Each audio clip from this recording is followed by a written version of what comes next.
Well, hello. Thank you for joining me once again for True Crime and Whatnot. If you're a new listener, hello. I'm your host, Tanya. And if you've been here before, thank you for joining me again.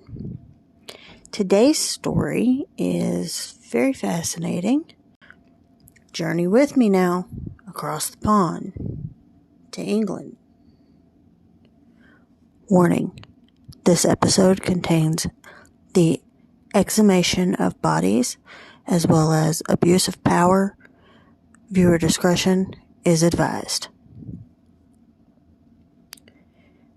Harold Frederick Shipman was born January 14th, 1946, the middle child of Harold Shipman and Vera Britton. There wasn't any information regarding his father, other than he passed away in 1989. Harold Jr. was his mother's favorite child, according to reports, and she started early instilling a sense of superiority in him. And it was likely that was due to how smart he was, because he was really smart. In high school, he excelled at track. He was a distance runner and the vice captain of the team. In June of 1963, Vera sadly passed away due to terminal lung cancer. While Vera was going through treatment, Harold would oversee her treatment. At this point in time, just to give you an idea of what kind of treatment she may have been receiving, chemotherapy had just been introduced, and radiation was still the only real treatment for cancer. So she was probably in a lot of pain, regardless of which treatment she was receiving. He would watch the doctor give her morphine injections to relieve her pain. And this process just completely fascinated him.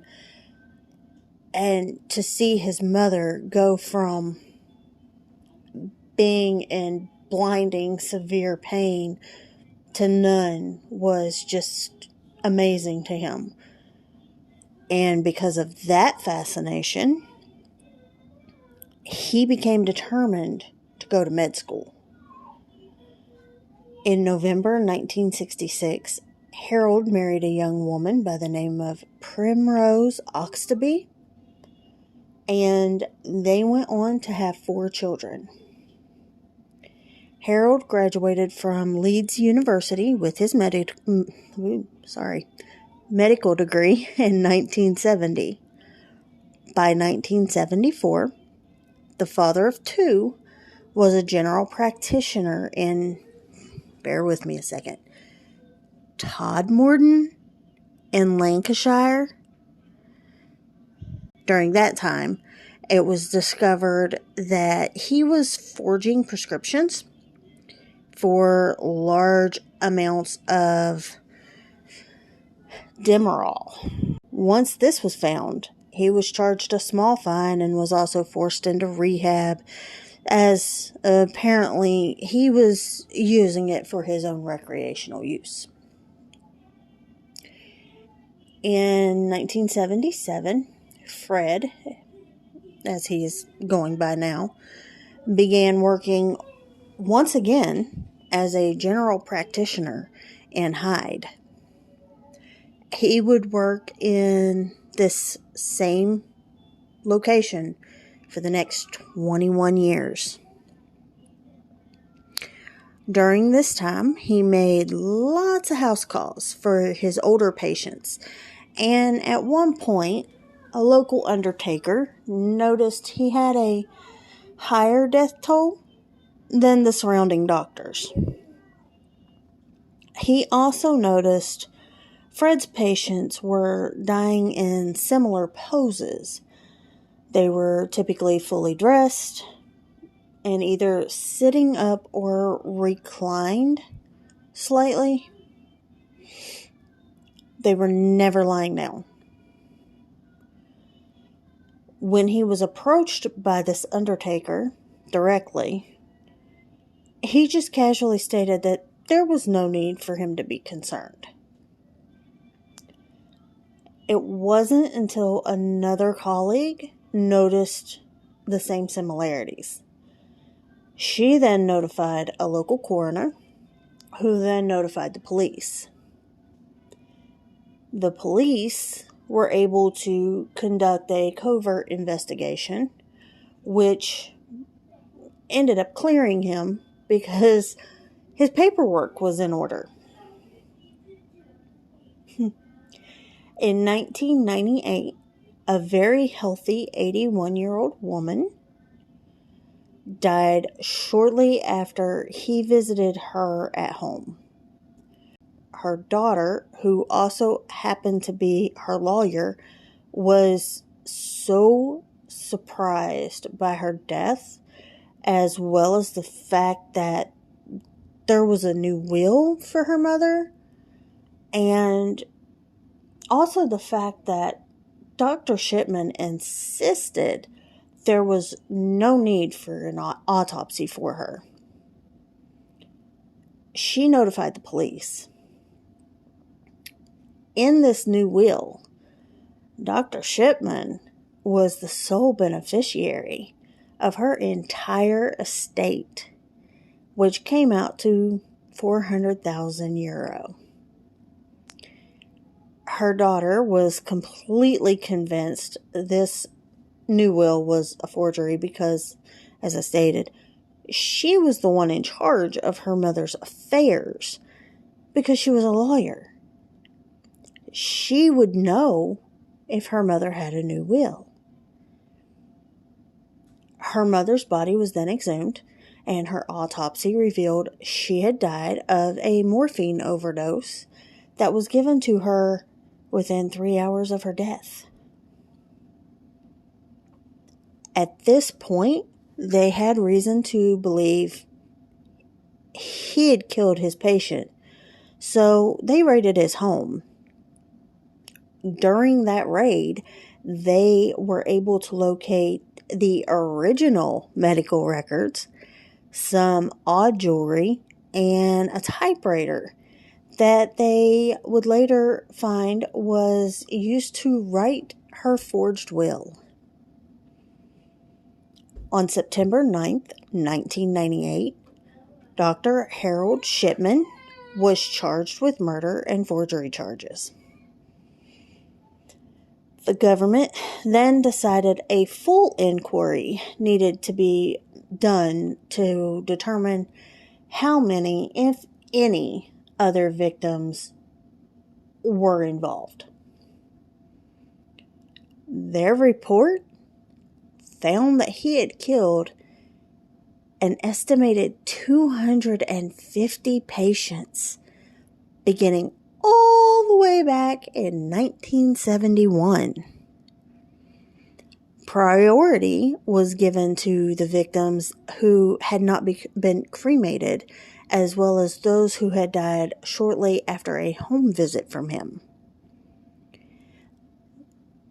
Now, this made the case even more difficult because he was able to convince most of the families to cremate their loved ones because there would be no need for them to exhume the bodies. On October 5th, 1999, his trial began. He was being charged with 15 counts of murder and 1 count of forgery. Now, the 15 counts of murder were for the only 15 victims that were not cremated. Can you imagine? 250 victims and only 15 had not been cremated. Stunning. His defense team tried to have him tried under 3 different trials. but the judge threw that out. They also tried to have evidence thrown out relating to the fraudulent accumulation of morphine and other drugs that he apparently had. Most of the 15 victims had been injected with a lethal dose of diamorphine, and he would then sign the death certificates, saying the death to be from natural causes. He denied all the charges. He also never made a public statement, ever. During the trial, it came out that none of his victims were suffering from a terminal illness or any other reasons for them to just die, other than possibly age. It was also stated through many of the witnesses that Dr. Shipman had a lack of compassion, would not attempt to revive the victims, and had a complete disregard for the families that were in attendance. Now, one of the first things that you would expect a doctor to have is compassion. And for him to show none, that should probably be a little bit of a red flag. He would also pretend to call emergency and then act like he was canceling the call after the person had passed away. Phone records prove he never made a call. Fingerprint analysis proved that Miss Grundy, the 81-year-old perfectly healthy woman, never touched the forged will, and the signature was dismissed by a handwriting analyst as a crude forgery. He also didn't think that they would be able to tell he had forged medical records. He would go back in, make the necessary changes to make it appear like the death would corroborate with the records. He didn't realize there would be a time and date stamp on each one. You know, at that point, we were getting pretty savvy with our computer technology. He also did nothing during the trial to endear himself to the jury. According to witnesses in the courtroom, he was extremely detached and still had that air of superiority about him. January 31st, 2000, Dr. Harold Frederick Shipman was found guilty on all counts. The judge gave him 15 life sentences as well as 4 years for forgery. The 15 life sentences was then commuted to a whole life sentence, meaning there would be absolutely no chance of parole.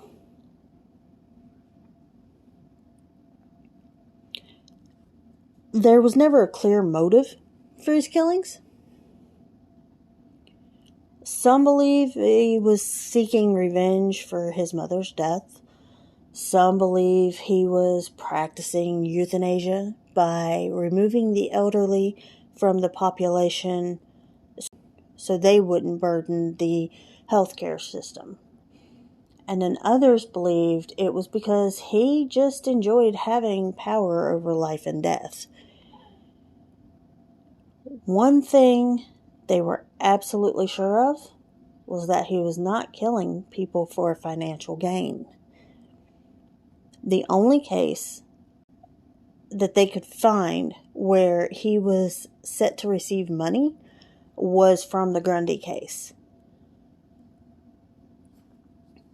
After his trial, he was jailed at Durham Prison until 2003, when he was moved to Wakefield Prison. This move was supposed to make it easier for his family to visit him. but it would be very short-lived. On January 13th, 2004, one day before his 58th birthday, he was found hanging in his cell after using bed sheets tied to the window bars. Afterwards, his body remained in the Sheffield morgue for more than a year. His wife Primrose had been advised by the police not to bury him in case his grave was attacked. He was cremated on March 19th, 2005 at Hutcliffe Wood Crematorium outside normal business hours to maintain security for his wife and children. His wife and 4 children were the only ones in attendance. His wife defended him until his death. The Garden of Tranquility was opened in Hyde Park, Hyde, on July 30th, 2005, in remembrance of his victims. A total of 459 patients died under his care from 1971 until 1998. They know for a fact at least 250 of those were murder victims. And this is another case where we're just never gonna have a full amount of victims. So, you guys tell me what you think. Did he think he was being merciful by killing these people before they even got sick? Do you think that he was just enjoying having that power? I'd love to hear your thoughts. But for today, that's the story of the most prolific serial killer in the world. If you haven't yet, please check out my Facebook page at True Crime and Whatnot. You can also follow me on Instagram. If you have a moment, please spread the word about my podcast. Every like, every follow, every subscribe, even every listen helps to boost it for more people to hear it. I appreciate every one of you so very much. But until next time, stay true and whatnot.